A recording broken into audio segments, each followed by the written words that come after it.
സങ്കീർത്തനങ്ങൾ അധ്യായം 1 മുതലുള്ള തിരുവചനങ്ങൾ. ഈശോ മിശിഹായ്ക്ക് സ്തുതിയായിരിക്കട്ടെ. Praise be to Jesus. Hallelujah. ദുഷ്ടരുടെ ഉപദേശം സ്വീകരിക്കുകയോ പാപികളുടെ വഴിയിൽ വ്യാപരിക്കുകയോ പരിഹാസകരുടെ പീഠങ്ങളിൽ ഇരിക്കുകയോ ചെയ്യാത്തവൻ ഭാഗ്യവാൻ. അവന്റെ ആനന്ദം കർത്താവിന്റെ വചനത്തിലാണ്. രാവും പകലും അവൻ അതിനെക്കുറിച്ച് ധ്യാനിക്കുന്നു. നീർച്ചാലിനരികെ നട്ടതും യഥാകാല ഫലം തരുന്നതും ഇല കൊഴിയാത്തതുമായ വൃക്ഷം പോലെയാണവൻ. അവന്റെ പ്രവർത്തികൾ സഫലമാകുന്നു.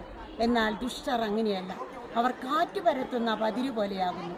പ്രിയപ്പെട്ടവരെ, ദൈവവചനം, നമ്മളൊരു കുടുംബ പ്രാർത്ഥന കഴിയുമ്പോൾ ആ കുടുംബത്തിലുള്ള എല്ലാവരും വട്ടത്തിൽ ഇരുന്നു കൊണ്ട് ഓരോരുത്തർക്കും പേഴ്സണലായിട്ട് ബൈബിൾ പിടിച്ചുകൊണ്ട് സങ്കീർത്തനങ്ങൾ നമ്മൾ ഒന്നൊന്നായിട്ട് ഉരുവിടുന്നത് ഏറ്റവും വലിയ ശക്തമായൊരു പ്രാർത്ഥനയാണ്. ദൈവവചനം വായിക്കുന്നതിൽ നമുക്ക് ഒരു ദാഹം ഉണ്ടായിരിക്കട്ടെ, അഭേദ്യമായ ദാഹം. ദൈവവചനത്തിൽ അധിഷ്ഠിതമായൊരു ജീവിതം നയിക്കാൻ ദൈവവചനം, വെളിപാട് 1:3, ദൈവവചനം വായിക്കുകയും പാലിക്കുകയും ശ്രവിക്കുകയും ചെയ്യുന്നവർ ഭാഗ്യവാന്മാർ. ആമേൻ.